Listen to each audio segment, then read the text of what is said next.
ole khir tu te isu krisam ni chibe thamber kan bu kale chu boni che thupuan kan zirme kha kan chunjom le dona thupuan hi bunia chuan bung som pani na kan lut dona chuda chuan buina kan thupui tur hi vana indo na om ti kha ani dona thupuan bung som pani chang khatatanga changru zo kha ni dona hei hi Bible zirdan kalphung te ti hi video ka siam te maya a series in I omzia chu Bible hi engtia study tur nge ti kalphung ani ta a chuda chuan ka soi to a law of double application ante Bible bung khat amo Bible chang khat amo hi mun nia man thai om ta a chumi omzia chu buine kan zir tur wana indo na kan ti hi abuwa chuan thupuan bung som pahnia dei vom ma se hei hi kan thupui zirna tang chuan lo lo om tur ni ta a mo kan zirna tangin lo lo om tur ni ta a maro chu lo om to angpon ngai thai ni ta chu bangin Lucifer kha van thumna tangin ata kan tia mo van thumna tangin ata kan tia Bible chu kil kel in asoi lo na a ma se khami atlak lai ang chi akha he buni kan zir tur kum thum le chan ve lai taka po hian atla ani rin om kan the tiamin ka ring Lucifer sual bul kan tiang chu van indo na Lucifer a hel tan na kha thupuan bung som pani a buni kan zir tur na hian mun khat kan di don nge Lucifer atlak lai khan suala a hel lai khan tun ang tho hian ania nakina kumsari har sana alaya po chung ti atho chon ani don angin double application ti Bible chang khadakha mun ni omse chani in man thai khami lo kha ani thai mel ta ni ani po ani chong lo ani thai chu asan chu Bible khan chiang thena soilo ma se Lucifer chu atlange ti kan thia ti chuan tu na bung so pani na po hian Lucifer thlai don chu voinia kan zir tur poimo em na chu ni ta ole chuda chuan Lucifer thuthung ti kha video ka siam to clear tu voinia hian athen chu in omlo mai theron lu thar ta pen om mai thea video hi zali chuang ka siam to wangin voina ron lu thar tan chuan kan I pathian tu soi hi tam tak chu arkong iting ga ti do ni a khothim dai tak tak po in om mai thea achan chu video zili kan siam to chu lo khe thiam to tur anga ngaya zirtira tam takani ta chu ron lu thar le clear voina he video wakhat chu lo thir te tan chuan abul le bar kha lo khan til tam tak kha khriat thiam lo kha a om ta kan chu wang chuan kan kal nan thailo thil kha zirlai ang do kan ne pol khat pol ni pol thum kan ni chuan pol som thlen ton ho pol khat bakal kha thailo chu te chuan vonia thir tu te zinga kan thu zir hi khafia lo mo enge ka soitum ti khafia chuan video zali chuang sanga don lai ka siam to a thil tam tak kan kalpel to ni ti in shelo chuan enge chu ti kham do na chuwang chuan tei mat takin in lo ziranga Daniel hapta ti ta hi video som ni chuang ka siam ani chuwang in Daniel hapta som sari ti kha video panga ka siamanga hun nung khilok thuak na ti kha video som panga chuang ka siamanga khang zong ha kum sari har sa chung fek ani chuwang te chuan tun nu ron lu tan chuan in shelo mai thaya khang khami kha soi to nu soi kha pason lo na ni chuwang chuan khalam pang tuimi le khachakan chuan kha ka video khain lo thirang ti chuan voinia po van in do na soi telanga kan thupui ni wangin hei po hi detail in chipchiar in setana Lucifer tlak na chinga ti ka soya voinia kha kal dong lo thir do chuan video khain lo thirang a omzia chu voinia ka soi don ole ti voinia chuan van in do na thupuan bung som pani chang kha chang ruka hian a soita a van chu Bible in van thum chong thum soya van thum na van ni na van khat na ta a pathian chen na Lucifer chu heta he tirin om pathian edena acheng chu ta dangin van ni na pai thla ka ni van ni na kan ti chu hei ni le thla le arsimo hi ni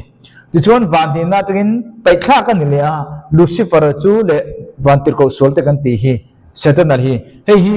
legala an omna ni mo legala an omna ni van tir ko sol legala pathianina temporaria van tir ko sol le Lucifer adana mun hi van khanam ni ti kha theihil me lo tu o kha video akhan pa in video panga lai ka siam to a thlir du chuan in lo chir thirang voinia khang zong zong kha kan khal chuan kan thupui ni lo wangin kan kal don lo khabi kha khethiam to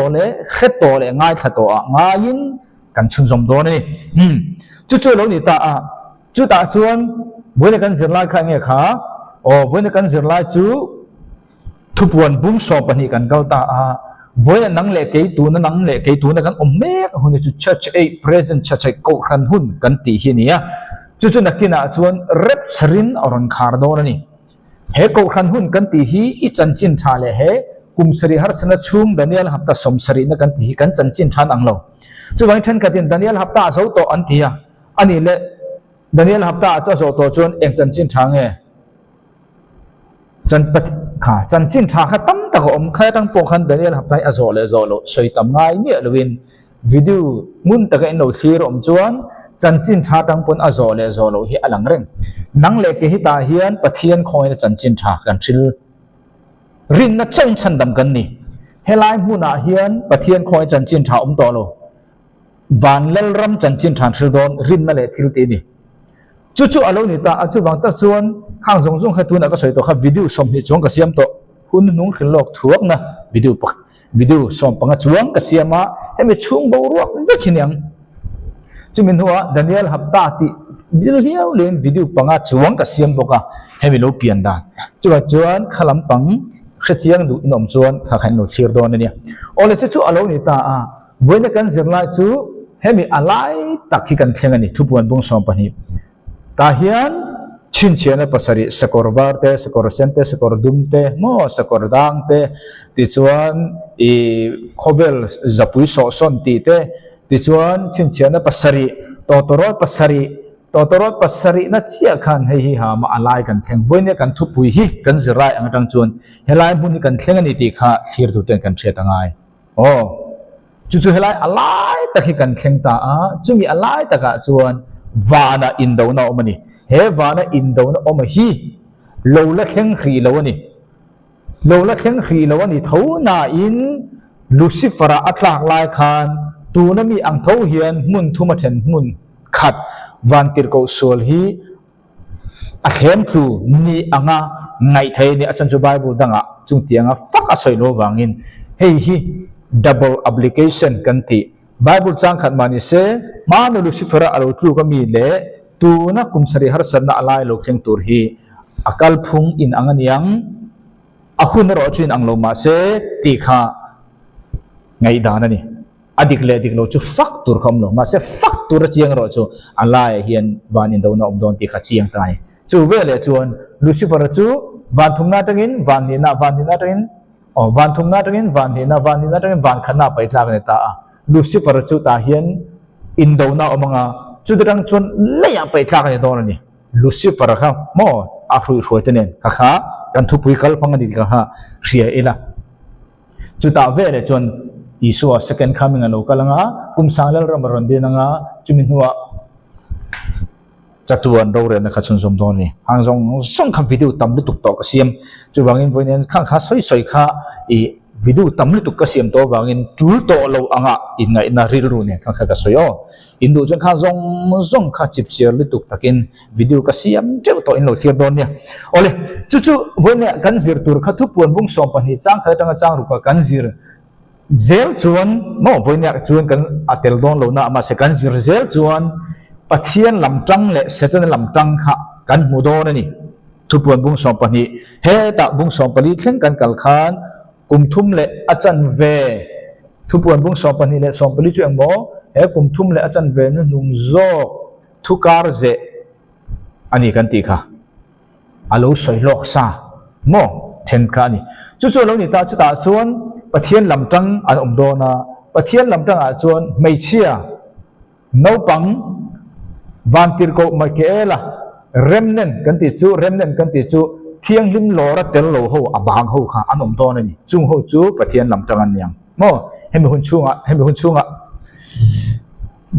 chung kan ti khan he kum sari har sanna nung so bik takin ti chuan mel malam tang an om vele dona dragon ru puitar kan ti kha Antichrist ani lenga ti chuan false prophet zol nei diklo kha ani le don ni heng pathum hi setena lam tang kan tiang chu an omdona a setena chu ni thonan kan han pi do hriat thiam he turin heng pathum hi kan munga pathian lam tang chu meichia nau pang nau sen kan don nge Mikaela bantir ko chung nung Mikaela le remnant kan chu abang noi thiang lim lora tel lo bang noi zudaho aber chu ko kanga chum rualin thiang lim lora tel lo hrim hrim zen tel pon tel vek don khabi kha kan lo hriat lok sa ta na pathian lam tang le setan lam tang voinia ro chuan i meichia le Christian ti kha voina chuan ni ani don mo chu alo ni ta chu wangin engwangin nge juda ho Israel ho chu khovel hian a khuat kan ti chuan Genesis bung thum chang som panga tin rule le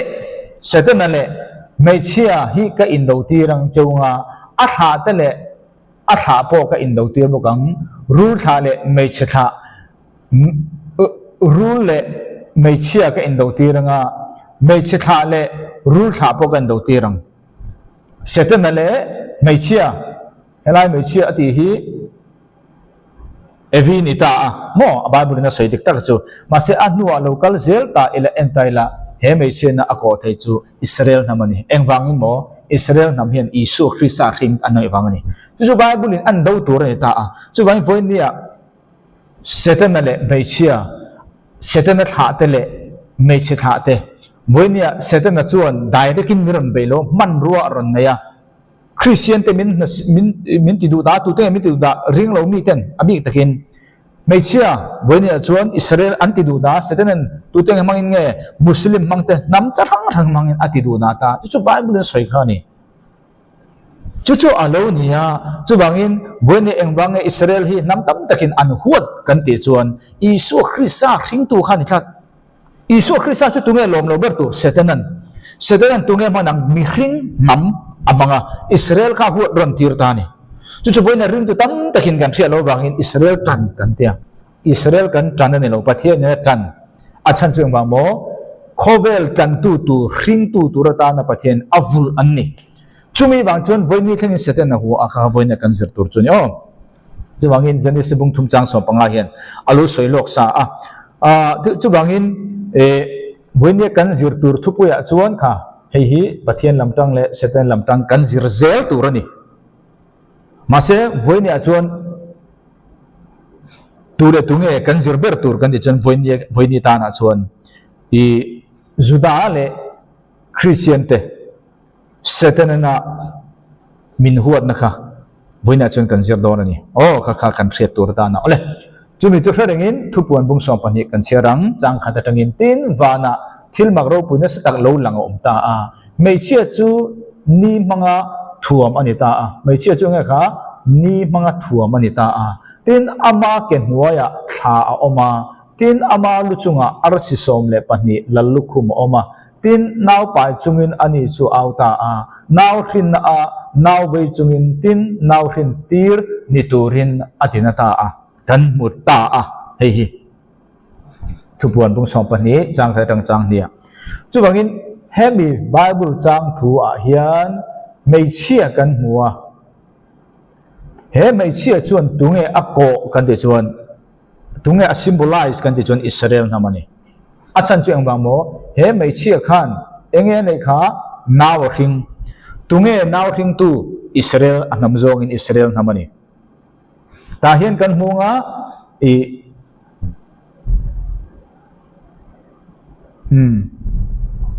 kan hmunga amalu chunga arsi som le pahni mo arsi som le pahni lallukhum omta chu kha kan kewang kan kalang kha meichia chen tu mo soi kha meichia chuan elai meichia hian Israel a symbol ani Israel soinani kan ti ta chu engting chu Israel a soinani ti kan thriat thei kan ni chon arsi som le pahni lallukhum oma khani ta chu Genesis bung som thum le pa sari chang kuat kan cherang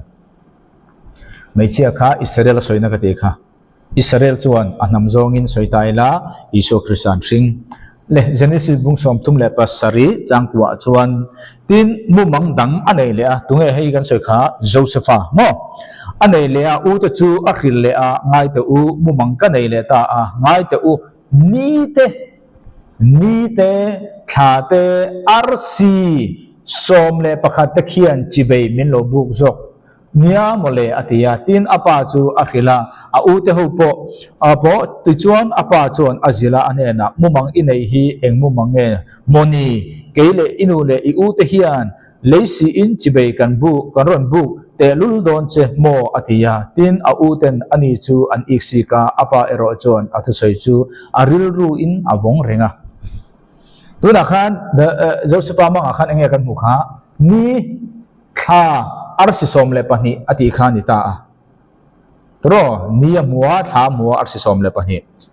chu keima le lin ne lovin Jacoba apa in ale lin dan chuan ni kha arsi som le pani ati dekhi ni khen ama apa Jacoba anu Israel lo nita aksoya kha khi anu mumang inei hi eng mumang nge keile inu ati hi kei ati hian ni inu ati hian tha I u te hian ati chu engzang u naw jang ni kha u naw som pani alomi Josepha tel khan chibai ambuk te lulang chemo ati ta ni chu wangin helaya arsi som le pakhat te khian ati chu Josepha u le naw te kha anita ama ne chon arsi som pani kan thiam do chu wang tak chuan helaya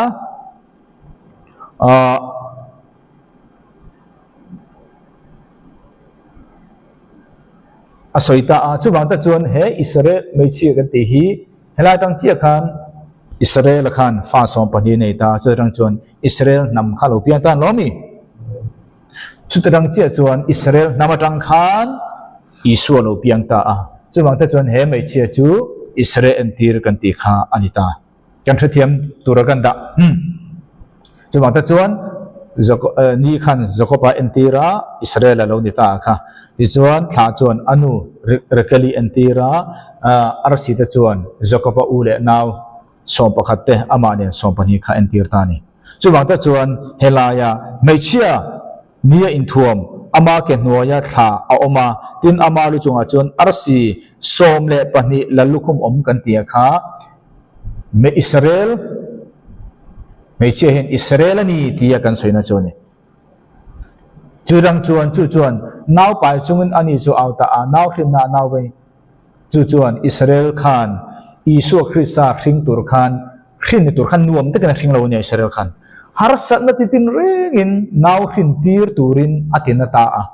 nak re om na ti du da na nei sakna tur ani chu an hrin tur chu tunge lal Isu Christa nang le keimin chandam tu tur chumi chu hring turin pathianin an ni hi vulta a hring ta chenga khovilen huwa pathianin a phasan le de kan ding mo wena mi tam takin Israel huni to lo kan tia pathianin Isu Christa khovel le mi hring le leilung kan turin huat na chitin rem tok turin Israel nam kha thanga Bible chon mei chia soya Bible an zia ka Isu an hring boka chu wang chon sete da khan atir tang rengin block ani ato ba chon block thelwin Isu ron hring ta a khovel mi hring mang tam takin a hota ati du da na tortira pathianin in hun zo to tun chu Isu Christian hring to boka nang ma ni hun to lo ring tu te hi an ani to zok ati kan dingem chung tiang kan pathian ani chon pathian ni mak mutang tro Davida ne na chatuan thu thlung alo siam te kha chatuan thu thlung alo ni mi adon lo alo ni chuang chuan kan pathian ni chung tiang mai ni lo ti kha vonia hian kan thre tur tan ro se chuwangin chu alo ni ta kan thiam turagan da chuwang ta chuan seten a chuan ha na tur ka ti kha Isu Christa hring tur hian Israel ho hian engti khopin nge har sanan to ti kha kan zir don ta ni seten a chuan Mesia Isu Christa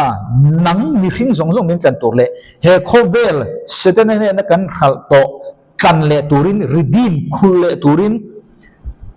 seten hian Mesia hi Israel namatangin alokal don ti hi ria chuwang tak chuan setana chuan thei to pin chumi chu adanga มาเสอตัวปัจจุบันอัลโหลชัมตาอันล้อมีอัลโหลชัมตาจุดเขาจูอันโหลทิงตา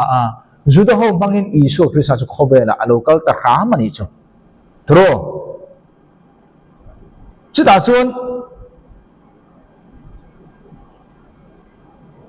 เองกันมุขารอมสิไปบังอิน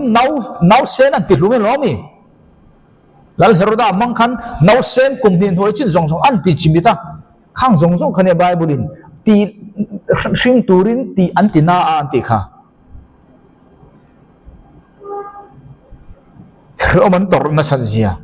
จุมินัวเราตรนัสตักินอันตรนัวนาวเนี่ยประเทศนี้ลำเฉลี่ยได้วันนี้แกนี่ริงตูเทอิสราเอลทาราดาเนี่ยได้กันประเทศนี้จุงเตียงไม่อันนี้กันด้วยกันอีริกันนี่ส่วนประเทศนี้อับเดลจากสากเราเวียวงประเทศจุรินโอมานีอัทุติยมาดิ่งกันเสียตัวจูก็ข้าเรานี่จุบันเป็นจวนเสด็จจูอิสุคริสต์อิสราเอลนำมังlocal ตัวระเขียดโลกกองตินเร่งอดันจ่าไทยมีอะไรบ้างค่ะ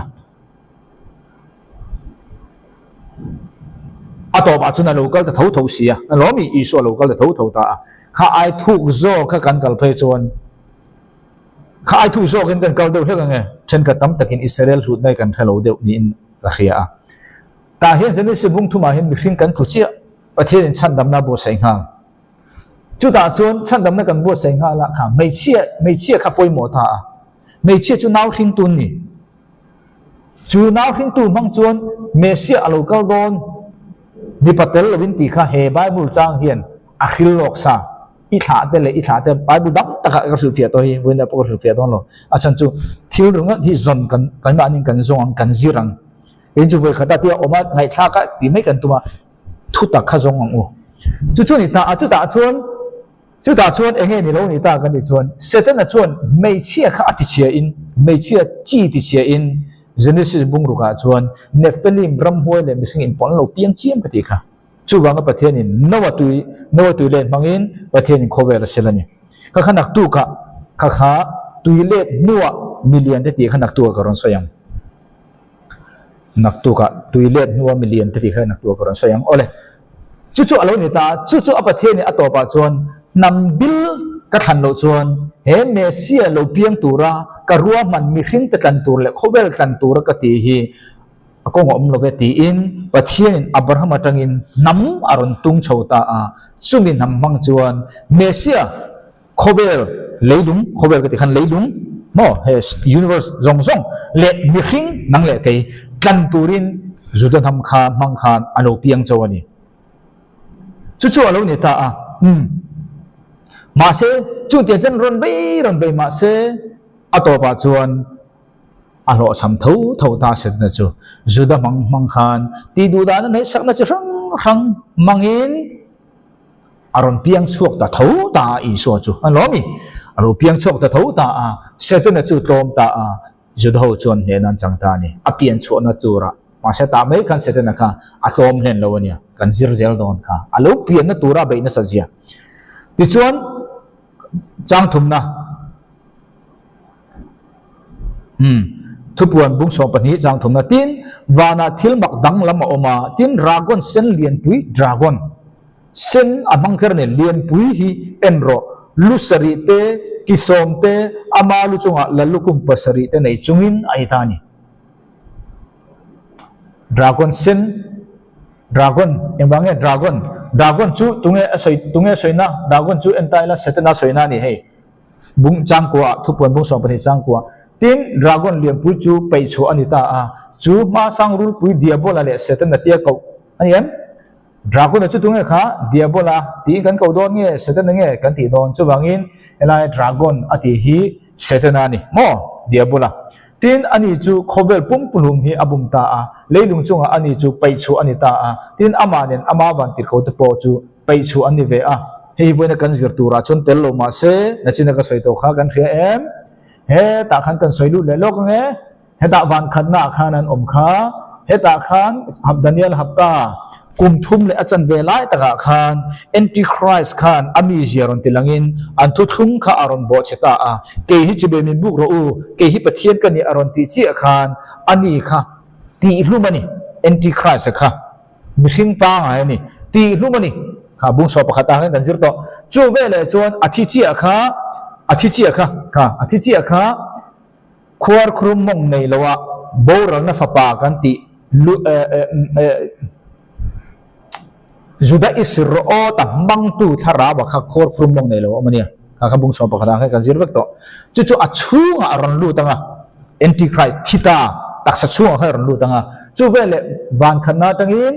setan lucifer kha leya an pai thanga anung sui tu tenen chu vele chuan ani khan chu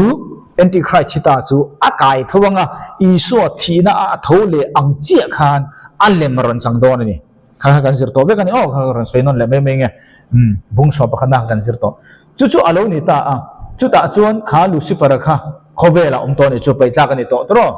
pai tla kan ni to leya tu na kan thu pui da nang chuan leya to ti kha riat tur kan thu pui kal na tangin tu na soi lo no kan zir lai tang khan ka soi ni ti chuan dragon liam pui hi en ro asen ani kher ta ni engwang e sen chu seden ko ani chuan khovel pum pum na sia ka ser to apai tla kan ni asen ani san chu na nge kha thisen en tir lo mi thisen en tir ta china khan chin chena ka soi to sakorbar chuan antichrist sakorsen indo pui chin chena pasare khan ka soi to engwang sakorsen chuan indo na in thana en tir ta chu bang rul pui tar dragon sen kan ti pho khian tual that ani na en tir ta ni chu mo tual that en tir ta chu zohana bungli achang somli le priya chuan nangni zong inpa dia bola fa te in nia nangni chu inpa chak na te in ti ani chu atan na atang renga tual that tu ani thutaka omlo ama athutak reng omlo wangin ani chuan dot soin ama chungchang ngei asoi thin ani chu dot soi tu ania dot pa ania wangin tual that tu niam ni chu wang ta chuan he dragon kan ti kha asen ni chan chu tual that tu ani ti chuan kan zitan don dragon khan satan khan atir tang reng in tual that tu ni mo tual that tu ni ta lusari te kisom te le ama lu chunga lalukum pasari te nei chungin ai ta lusari te kisom te le ama lalukum pasari te nei chungin ai ta he angkon share jo su tang changli tin ama mai chuan wana arsi te mun thum na chu anu ka tin leilung lama an ma ni chu apai ta tin naw khin tir ni tura in pai mai chema dragon chu ading ta chu pian tir ani ruala ama naw chu mom turatan isu apian vele tuna kan zir hi isu lo pian chungchang kan zir hi hun kal to isu lo pian vele isu piang lo tuna dang azal zo to lo am piang ta ma se poi lo piang ro se apian vele ka thatang te kum ni noi lam kha lal hor da kan noi chimi vek kan rem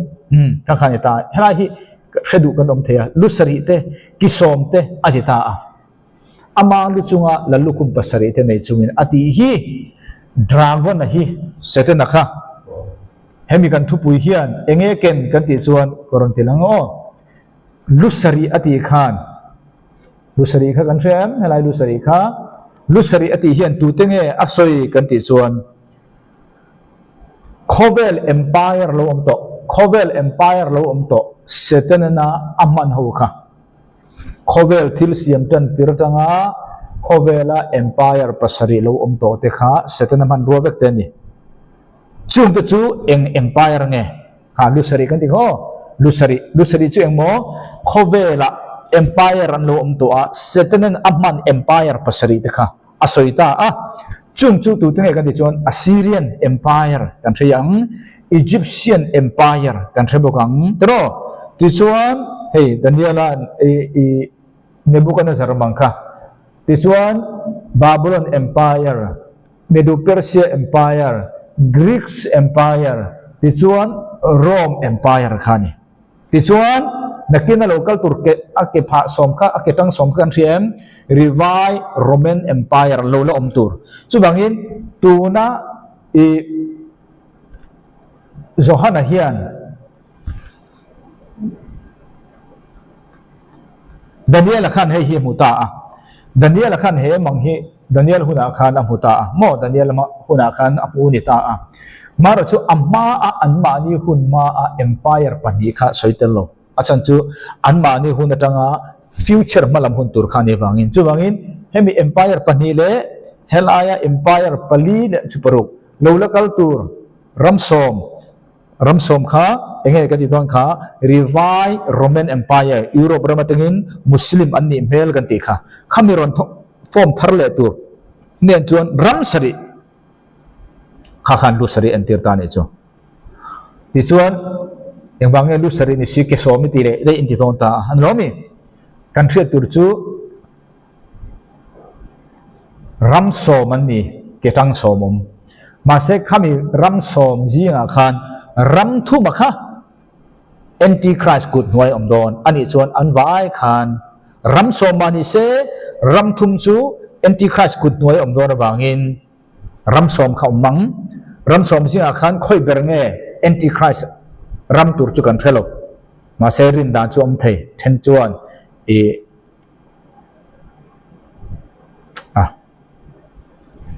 kan thengel de chu min Turkey ring ten om mo engpon ro se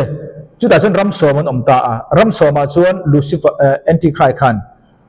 ram thuma bin chuan ama khan na control don exang omang antichrist ram khan ram thuma control chuan ram sari ro ram nga ram duk ram sari kha om na ni kan thri thiam kan ring kan thri thiam kan ring ole khati khan alo ni ta ni chu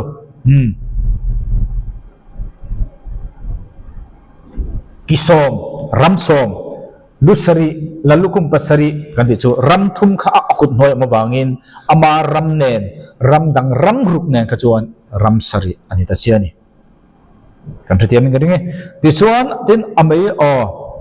now tin tir tura impai mei chema a chuan dragon choding ta achina kan soi to kha khobel tan tir tang to khan empire chi rang mangin Lucifer khan Satan khan Israel nam mangin Mesia local don ti kherawang khan empire chi rang kha mang to